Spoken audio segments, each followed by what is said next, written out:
नमस्कार, मैं हूं आपके साथ सोनिया। बुलेटिन की शुरुआत करेंगे। मुंबई में आयोजित प्रवासी उत्तराखंड वासियों के सम्मेलन में मुख्यमंत्री पुष्कर सिंह धामी ने राज्य की विकास यात्रा और भविष्य का विजन साझा किया। उन्होंने कहा कि देश विदेश में बसे उत्तराखंड वासी प्रदेश के सांस्कृतिक दूत और ब्रांड एम्बेसडर हैं। मुख्यमंत्री ने बताया कि प्रवासी उत्तराखंड परिषद के माध्यम से अब तक 27 प्रवासियों ने 29 पैतृक गांव गोद लेकर शिक्षा, स्वास्थ्य और आजीविका के क्षेत्र में योगदान दिया है। धामी ने प्रवासी समाज से ज्ञान, अनुभव, निवेश और नवाचार के जरिए विकसित एवं आत्मनिर्भर उत्तराखंड के निर्माण में लगातार सहयोग करने की अपील की।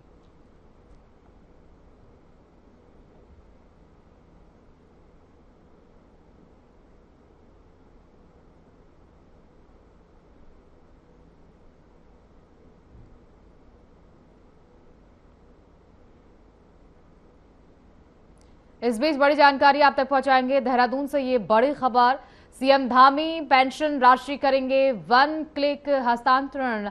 डीबीटी से लाभार्थियों के खातों में पहुंचेगी पेंशन राशि। तो ये बड़ी जानकारी आप तक पहुंचा रहे समाज कल्याण पेंशन वितरण कार्यक्रम में शामिल होंगे। सीएम आवास में होगा पेंशन वितरण का विशेष कार्यक्रम। हजारों लाभार्थियों को मिलेगा सीधा लाभ।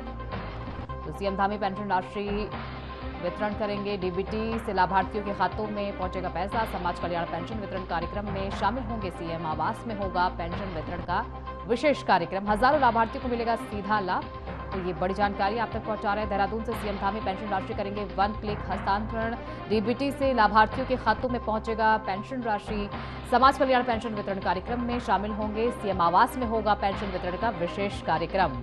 तो सीधा आर्थिक लाभ लाभार्थियों को मिलने वाला है। ये बड़ी जानकारी आप तक पहुंचा रहे हैं। देहरादून से सीएम धामी पेंशन राशि वितरित करेंगे। डीबीटी के लाभार्थियों के खातों में पेंशन सीधा जाएगी। समाज कल्याण पेंशन वितरण कार्यक्रम में सीएम शिरकत करेंगे।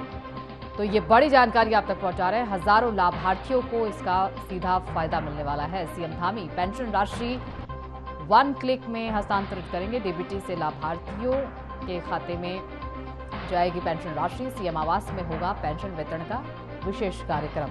हजारों लाभार्थियों को इसका लाभ मिलने वाला है। उत्तराखंड में चल रहे ऑपरेशन प्रहार को लेकर राज्यसभा सांसद नरेश बंसल ने राज्य सरकार और पुलिस की कार्रवाई का समर्थन किया है। उन्होंने कहा कि इस अभियान के तहत प्रदेश का माहौल खराब करने वाले असामाजिक और आपराधिक तत्वों के खिलाफ सख्त कार्रवाई की जा रही है।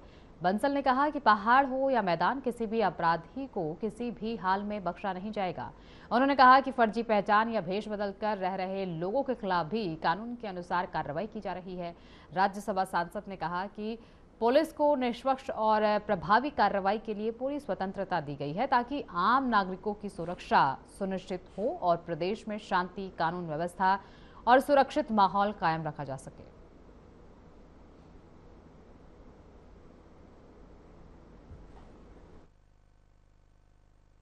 नहीं, पुलिस के पास पूरी पावर है।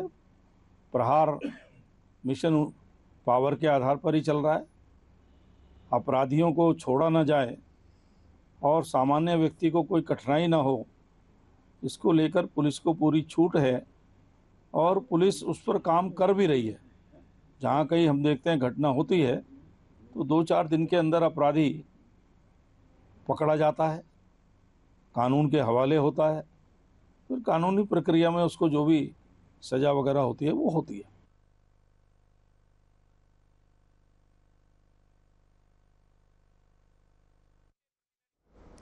उत्तराखंड में पूर्व मुख्यमंत्री हरीश रावत की राजनीतिक सक्रियता को लेकर बीजेपी और कांग्रेस के बीच सियासी बयानबाजी तेज हो गई है। भाजपा प्रदेश अध्यक्ष महेंद्र भट्ट ने कांग्रेस से हरीश रावत की भूमिका और उनकी सक्रियता पर सवाल उठाते हुए कहा कि पार्टी को इस पर स्पष्ट जवाब देना चाहिए। वहीं कांग्रेस ने बीजेपी के आरोपों का जवाब देते हुए कहा कि हरीश रावत स्वास्थ्य लाभ ले रहे हैं लेकिन संगठन और राजनीति में पूरी तरह सक्रिय हैं। कांग्रेस नेताओं का कहना है कि 2027 विधानसभा चुनाव जैसे जैसे नजदीक आएंगे, हरीश रावत की राजनीतिक सक्रियता और बढ़ेगी। दोनों दलों के बीच इस मुद्दे को लेकर शुरू हुई बयानबाजी ने प्रदेश की सियासत को गरमा दिया है।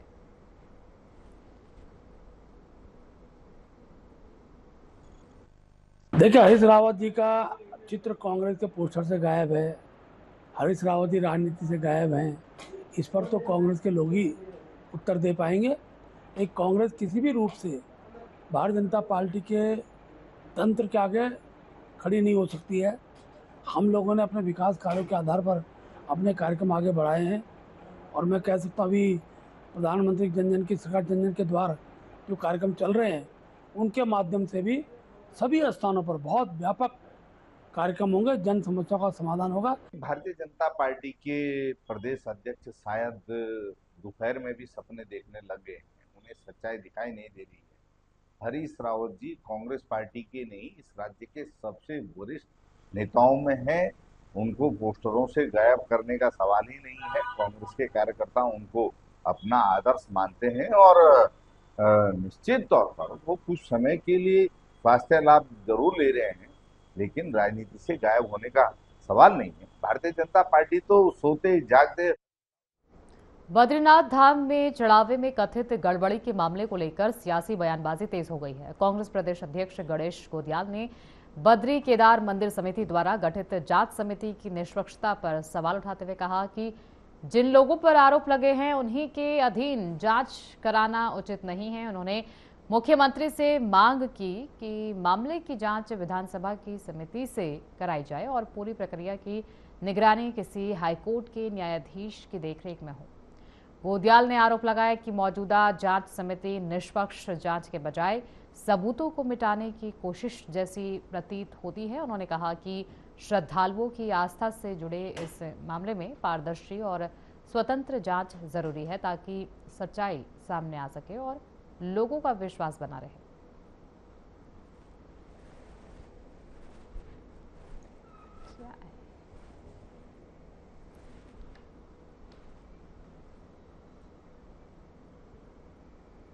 मुख्यमंत्री पुष्कर सिंह धामी सरकार के 5 वर्ष पूरे होने पर कांग्रेस ने बीजेपी सरकार पर निशाना साधा। कांग्रेस प्रदेश उपाध्यक्ष सूर्यकांत धस्माना ने आरोप लगाया कि सरकार विकास और जनहित के मुद्दे से ध्यान हटा रही है और ध्यान हटाकर मस्जिद, मजार और मदरसा जैसे विषयों की राजनीति कर रही है।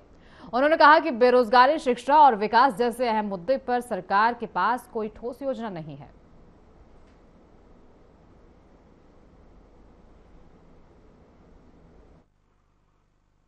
देखिए, भारतीय जनता पार्टी का एजेंडा है और इस एजेंडे पे हम फंसना नहीं चाहते। भारतीय जनता पार्टी मदरसा, मस्जिद, मजार इसका नाम लेकर के राजनीति कर रही है। उनके पास कोई दृष्टिकोण राज्य के विकास का नहीं है। उनके पास कोई दृष्टिकोण राज्य के बेरोजगार नौजवानों को रोजगार देने का नहीं है। उनके पास कोई भी किसी भी प्रकार का दृष्टिकोण, दूरदृष्टि राज्य की, चाहे प्राथमिक शिक्षा हो, चाहे माध्यमिक शिक्षा हो, चाहे उच्च शिक्षा हो, उसके उत्थान के लिए, उसके विकास के लिए, उसके स्तर को बढ़ाने के लिए कोई उनके पास दृष्टिकोण नहीं है। तो इसलिए इनका काम तो मदरसा, मस्जिद, बाजार, ये 3 काम है, उसी काम में वो लगे हुए।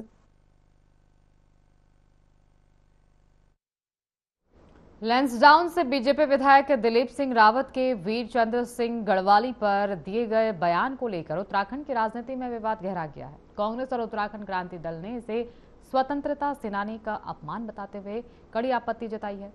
कांग्रेस विधायक लखपत सिंह बटोला ने कहा कि वीर चंद्र सिंह गढ़वाली का जीवन देशभक्ति और बलिदान का प्रतीक है। वहीं यूकेडी ने बीजेपी से विधायक के बयान पर माफी मांगने और इस मुद्दे पर स्पष्ट रुख अपनाने की मांग की है। बहुत अच्छी बात कही है कि जिस पार्टी से वो जुड़े हुए हैं और उनका आंदोलन का क्या योगदान रहा है इस राष्ट्र के लिए। मैं इसलिए कहता हूं कि बार बार मैं एक बात जरूर कर, जो इस मिट्टी से प्रेम करता है, जो इस राष्ट्र प्रेम करता है, वो कांग्रेस से प्रेम करेगा। कांग्रेस का खून इस राष्ट्र के आंदोलन, चाहे किसी के भी पुरखे हों, इस राष्ट्र को बनाने 565 रियासतों को जोड़ के राष्ट्र बनाया गया और बड़े संघर्षों के बाद, बड़े खून और बलिदानों के बाद ये राष्ट्र बना है। एक दिलीप रावत जी नहीं है जी, उत्तराखंड के अंदर ज्यादातर भाजपा के जितने भी विधायक हैं ये इस समय बौखला गए हैं और उनको यही पता नहीं कि हमें क्या बोलना चाहिए और हमारी सीमा कहाँ तक है, किन पदों पे हम। एक जिम्मेदार पद पे बैठा हुआ आदमी और उस आदमी को भारत के अंदर जिसका नाम है, इतिहास में जिसका नाम है, और उस आदमी को कह रहा है कि वो अनपढ़ आदमी था, तो मैं समझता हूं कि उससे ज्यादा अनपढ़ अंगूठा छाप तो वो आदमी है जो उनको ये कह रहे हैं। टिहरी गढ़वाल की कीर्तिनगर स्थित बागवान में आयोजित कांग्रेस के परिवर्तन संकल्प सम्मेलन में पार्टी नेताओं ने केंद्र और राज्य की बीजेपी सरकार पर विभिन्न मुद्दों को लेकर निशाना साधा। सम्मेलन में महंगाई, बेरोजगारी, भ्रष्टाचार, कानून व्यवस्था, महिलाओं की सुरक्षा, खनन और विकास कार्यों को लेकर सरकार की कार्यशैली पर सवाल उठाए गए। नेताओं ने कार्यकर्ताओं से बूथ स्तर तक संगठन को मजबूत करने और आगामी विधानसभा चुनाव के लिए जनसंपर्क अभियान तेज करने का आह्वान किया। इस दौरान कई लोगों ने कांग्रेस की सदस्यता भी ग्रहण की।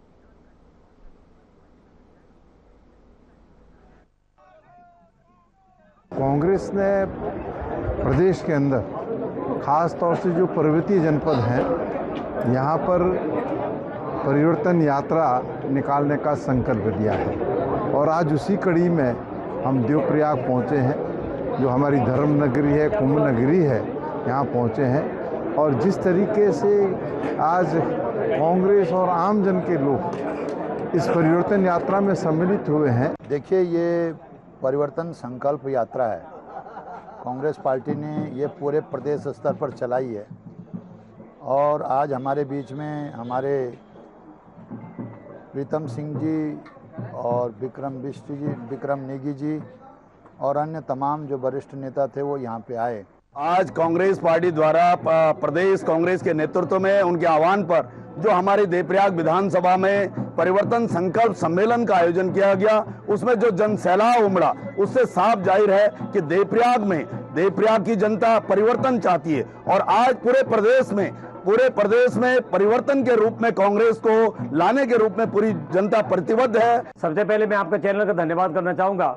आज जो परिवर्तन यात्रा के जो हमारे यहाँ के मुख्य अतिथि थे आदरणीय श्री प्रीतम सिंह जी, जो नेता प्रतिपक्ष रहे हैं, जो कई बार कैबिनेट मंत्री रहे हैं, हमारे उत्तराखंड कांग्रेस कमेटी के कप्तान यानी कि हमारे प्रदेश के अध्यक्ष रहे हैं और उनके दिशा निर्देशन में यहाँ पे जो ये कार्यक्रम किया गया, माननीय मंत्री प्रसाद नैथानी जी के नेतृत्व में एक जनसैलाब यहाँ पे उमड़ा है और जनसैलाब को देखते हुए आज हमारे परिवार जी ने स्पष्ट कर दिया है कि भाई जिस तरह से जनसैलाब हुआ, निश्चित तौर पर ये 2027 में जो परिवर्तन 2027 विधानसभा चुनाव की तैयारियों के बीच कांग्रेस ने संगठन को मजबूत करने की कवायद तेज कर दी है।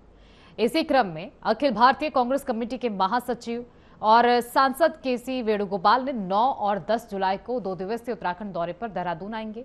इस दौरान वे पार्टी के वरिष्ठ नेताओं, जिला और महानगर अध्यक्षों समेत विभिन्न प्रकोष्ठों के पदाधिकारियों के साथ बैठक करेंगे।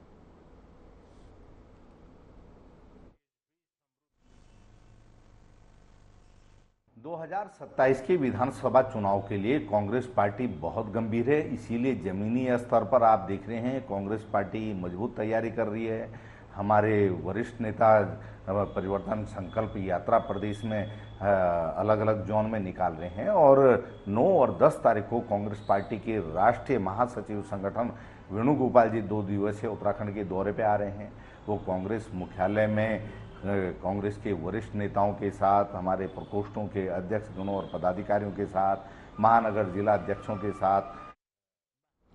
हरेला पर्व के अवसर पर चल रहे पौधारोपण अभियान के बीच कांग्रेस ने राज्य सरकार की पर्यावरण नीति पर सवाल उठाए हैं। कांग्रेस प्रदेश प्रवक्ता प्रतिमा सिंह ने आरोप लगाया कि एक ओर सरकार पौधारोपण का संदेश दे रही है, जबकि दूसरी ओर विकास परियोजनाओं के नाम पर बड़ी संख्या में पेड़ों की कटाई हो रही है।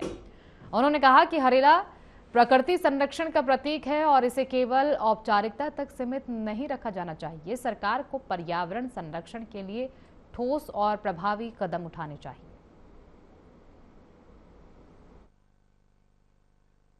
देखिए, पौधों की देख रेख करना, हरेला पर्व मनाना, हरेला तो हमारा पर्व है, उसको हम सब मनाते हैं, लेकिन ये भारतीय जनता पार्टी का दोहरा चरित्र और दोहरी नीति है। एक तरफ तिलवाड़ी से लेकर के खलंगा जैसे जंगल, पहाड़ों में जो जंगल है वो सारे आप बेच रहे हैं, अपने उद्योगपति मित्रों के नाम कर रहे हैं, उनपे जो है अनाधिकृत कब्जा करवाने का कार्य कर रहे हैं। आपके खुद इन्वायरमेंटलिस्ट अनिल जोशी जो है, उनके आपने देखा प्रेमनगर में कितना रिजर्व फॉरेस्ट तक उन्होंने कब्जा कर रखा है। एक तरफ आप कटवा रहे हैं, पेड़ कटवाने का कार्य कर रहे हैं, हजारों पेड़ कट के मसूरी, ये देहरादून और दिल्ली में सहस्त्रधारा के हजारों पेड़ कट गए। ऋषिकेश में अभी आप जो है भनियावाला तक जो सड़क मार्ग बना रहे हैं।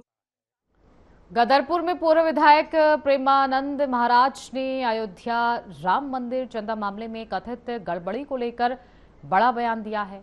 उन्होंने दावा किया कि निष्पक्ष जांच होने पर कथित अनियमितताओं का दायरा 200 करोड़ रुपए से बढ़कर 400 से 600 करोड़ रुपए तक पहुंच सकता है। महाजन ने पूरे मामले की पारदर्शी जांच कराने और संबंधित बड़े पदाधिकारियों की भूमिका की भी जांच की मांग की। हालांकि इन आरोपों की स्वतंत्र पुष्टि नहीं हुई है।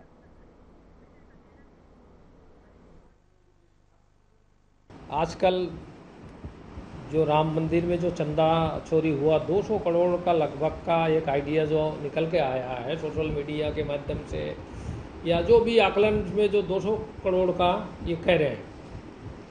अब 200 करोड़ रुपए वो जो जिन लोगों के जो नोट गिनने वाले हैं वो तो 10, 20, 50, 500, 2000 करके जेब में डाल के ले जा सकते हैं, ये तो माना जा सकता है। मगर वो 200 करोड़ ले गए ये तो माना नहीं जा सकता है। तो इसका मतलब कहीं ना कहीं प्लान बना। मंगलौर में दिल्ली हरिद्वार राष्ट्रीय राजमार्ग पर स्थापित ट्रैफिक सिग्नल बंद होने से रोजाना लंबा जाम लग रहा है।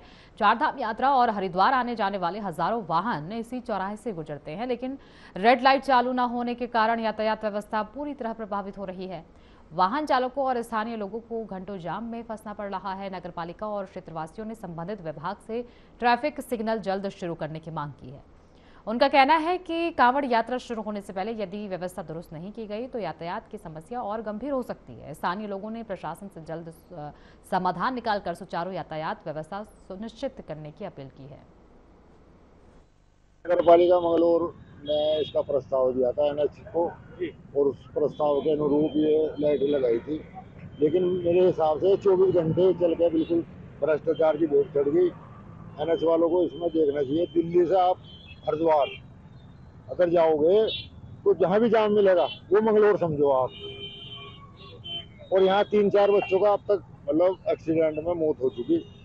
NH वाले जो है बिल्कुल अच्छा काम नहीं कर रहे। जो प्रस्ताव दिया था NH को, उसके बाद ये रेड लाइट लगी, लेकिन लाखों रुपए खर्च करने के बाद भी यहाँ जाम की स्थिति चूकी हुई है। रेड लाइट चल नहीं रही। इसका जिम्मेदार कौन है? कौन इसका जवाबदेही देगा? सरकार को बदनाम करने की साजिश रची जा रही है। यहाँ पर रोज अभी भी पीछे देखो मेरे सारे में जाम लगा हुआ, कई लोग मर चुके इस जाम से। इसका जिम्मेदार कौन लेगा? उधर दूसरी तरफ जो उन्होंने 2 भागों में बांटा मंगलौर को, उधर किसी को हॉस्पिटल जाना हो, किसी को कपूर हॉस्पिटल जाना हो, तो हमारे लंडेरो रोड पर कई हॉस्पिटल है, वो कैसे जाएंगे? ये नगर पालिका के द्वारा एक रोडवेज पे प्रस्ताव भेजा गया था रेड लाइट लगाने के लिए, जिससे ट्रैफिक व्यवस्था सुचारू रूप से जारी रह सके। पहले क्या था, मंगलौर 2 भागों में बट रहा था, पूरब और पश्चिम, और इससे बड़ी मंगलौर के लोगों को दिक्कतें का सामना करना पड़ रहा था। हमने वहाँ पर ट्रैफिक वालों से बात करी, NHI वालों से बात करी, वो उन्होंने हमारी बात को मानते हुए मंगलौर रोडवेज पर रेड लाइट लगा दी है, लेकिन कुछ तकनीकी खामी। मंत्री पुष्कर सिंह धामी के निर्देश पर प्रदेश भर में चल रहे जन जन की सरकार जन जन के द्वार अभियान के दूसरे चरण को लोगों का अच्छा प्रतिसाद मिल रहा है। पहले 3 दिनों में हजारों लोगों ने विशेष शिविरों में पहुंचकर अपनी समस्याओं का समाधान कराया, विभिन्न सरकारी योजनाओं का लाभ लिया। शिविरों में आयुष्मान कार्ड, समाज कल्याण पेंशन, राजस्व प्रमाण पत्र, कृषि उपकरण, बीज और स्वास्थ्य सेवाएं एक ही स्थान पर उपलब्ध कराई जा रही हैं। पहले चरण में भी इस अभियान से 5 लाख से ज्यादा लोग लाभान्वित हो चुके हैं।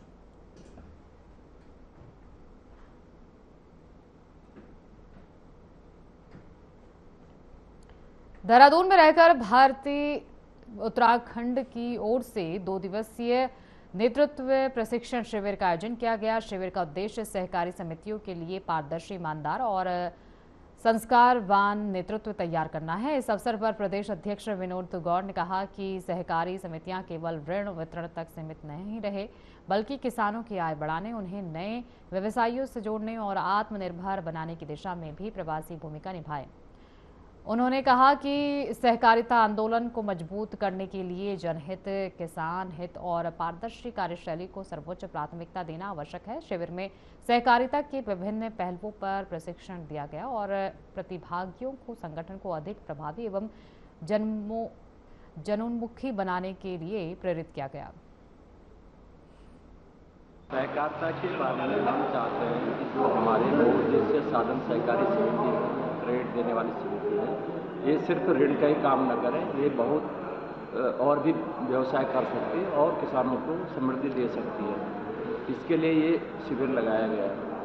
सरकारी नियमों की जानकारी के अलावा हमारा सबसे बड़ा जो उद्देश्य है और जो हमारा मूल घोष है या मूल मंत्र है वो है बिना सहकार, बिना संस्कार नहीं सहकार और बिना सहकार नहीं उद्धार। संस्कारी लोग जब तक इन संस्थाओं से नहीं जुड़ेंगे, जो कि ईमानदारी से काम करें, तब तक इनका भला नहीं होने वाला है। देहरादून के माता मंदिर रोड क्षेत्र में एमडीडीए ने जन चौपाल आयोजन कर स्थानीय लोगों की समस्याएं और सुझाव सुने। इस दौरान सड़क, जल निकासी, पार्किंग, साफ सफाई और अन्य आधारभूत सुविधाओं से जुड़े मुद्दे प्रमुखता से उठाए गए। एमडीडीए के उपाध्यक्ष बंशीधर तिवारी ने लोगों से सीधे संवाद कर संबंधित अधिकारियों को शिकायतों के त्वरित निस्तारण के निर्देश दिए। उन्होंने कहा कि विकास कार्यों में स्थानीय नागरिकों की भागीदारी और सुझावों को प्राथमिकता दी जाएगी ताकि जनहित से जुड़े सभी कार्य समयबद्ध और प्रभावी ढंग से पूरे किया जा सके। देखिए, इसमें दो तरह की हैं। एक तो हमारा जो सिविक सेंस है, क्योंकि आपने भी कई बार देखा होगा कि जो कमर्शियल कॉम्प्लेक्स है अंदर पार्किंग स्पेस रहता है लेकिन लोग सड़क के किनारे खड़ी कर देते हैं। एक तो एग्जीक्यूशन का इशू है या आदत का इशू है, लोग अपनी आदत बना लें और गाड़ियों को पार्किंग में ही खड़ा करें। इसके अलावा जो सार्वजनिक पार्किंग जैसे हमने राजीव गांधी कॉम्प्लेक्स में एमडीडीए ने बनाई है, टर्नर रोड पर, चाहे राजपुर रोड पर बनाई है, चाहे भी ऋषिकेश में बना रहे हैं, पार्किंग हम लोग एक मसूर में भी बना रहे हैं।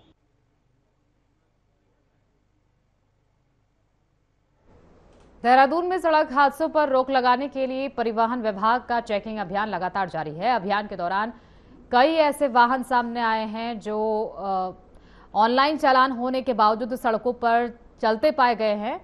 इसे गंभीरता से लेते हुए परिवहन विभाग अब व्यवस्था में बदलाव की तैयारी कर चुका है। आरटीओ डॉक्टर अनीता चमोला ने बताया कि इस तरह की शिकायतें लगातार मिल रही हैं। नई व्यवस्था लागू होने के बाद ऐसे मामलों में प्रभावी कार्रवाई की जाएगी ताकि यातायात नियमों का सख्ती से पालन सुनिश्चित हो सके।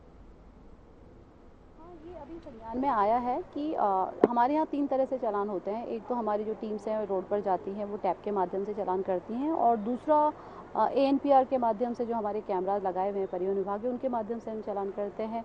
और अभी ई डिटेक्शन जो टोल प्लाजा पर हमारे लगे हुए हैं फास्टैग, तो उनके माध्यम से भी चालान हो रहे हैं। तो चालान बहुत ज़्यादा संख्या में बढ़ गए हैं और निस्तारण उस रेट से नहीं हो रहा है, मतलब काफ़ी चालान हमारे यहाँ। देहरादून के सहसपुर विकासखंड में स्वयं सहायता समूह से जुड़ी महिलाएं आत्मनिर्भरता की नई मिसाल पेश कर रही हैं। जिला प्रशासन की पहल के तहत महिलाएं स्थानीय किसानों से ऑर्गेनिक सब्जियां खरीदकर सीमा द्वार स्थित ITBP के जवानों तक पहुंचा रही हैं। इस पहल से किसानों को उनकी उपज का उचित मूल्य मिल रहा है, वहीं महिलाओं को रोजगार और आय के माध्यम मिल रहे हैं। प्रशासन ने इसे ग्रामीण आजीविका और महिला सशक्तिकरण की महत्वपूर्ण पहल बताया है।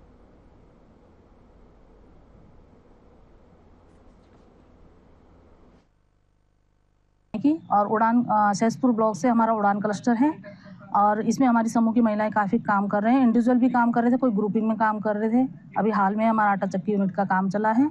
अभी हाल में ही हमें सब्जियों का ITBP से हमारा वो हुआ है, ITBP से कनेक्शन हुआ है। हमारा एक क्लस्टर लेवल फेडरेशन है सहसपुर ब्लॉक का, वो ये कार्य कर रहा है कि ITBP की जो टोटल उनकी रिक्वायरमेंट है उसका 25% सप्लाई सब्जियों की हमारी CLF द्वारा आपूर्ति की जा रही है और अप्रैल से ये कार्य शुरू हुआ है और अभी तक हमारी 5 बार वो इसमें हम ये देख पा रहे हैं कि सीधे किसानों के पास एक अच्छा रेट जा रहा है और ये जो रेट तय हुए हैं हमारे, वो हुए हैं पूरे 1 साल के लिए। तो कभी रेट अप एंड डाउन होता रहता है। तो कई बार ऐसा होता है कि टमाटर का रेट जैसे जो किसान को इस समय मिल रहा है वो 30 रुपये मिल रहा है, लेकिन बाहर जो है 60 रुपये। इस संबंध में ये एक बेहतरीन पहल है और इसमें महिला समूहों के माध्यम से अगर हम ITBP के ऑर्गेनाइज सेक्टर में 25% ऑर्गेनिक सब्जियां दे पा रहे हैं और जैसा अभी तक जो मुझे ज्ञात हुआ है 13 क्विंटल के आसपास सब्जियां अप्रैल से अभी तक दी जा चुकी हैं और 5वां कंसाइनमेंट कल हमारा गया है। तो ये बहुत वेलकमिंग स्टेप है और कहीं ना कहीं महिलाओं की आर्थिकी को इम्प्रूव।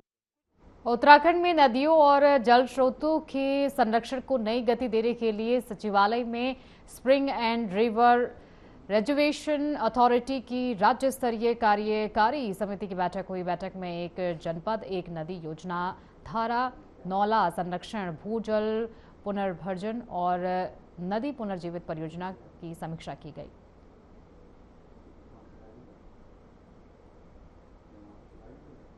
ऋषिकेश के मुनिखेरेती स्थित आस्था पथ पर भगवा वस्त्र पहने एक संदिग्ध युवक को कुछ स्थानीय लोगों ने रोक लिया। आरोप है कि वो बच्चों को पैसों और साइकिल का लालच देकर अपने स्थान ले जाने के लिए कह रहा था।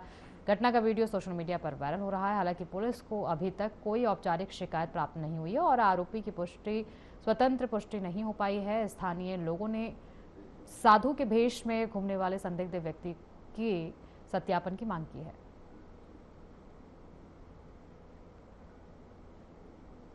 बुलेटिन में फिलहाल के लिए इतना ही। आगे की तमाम खबरों के लिए बने रहिए हमारे साथ।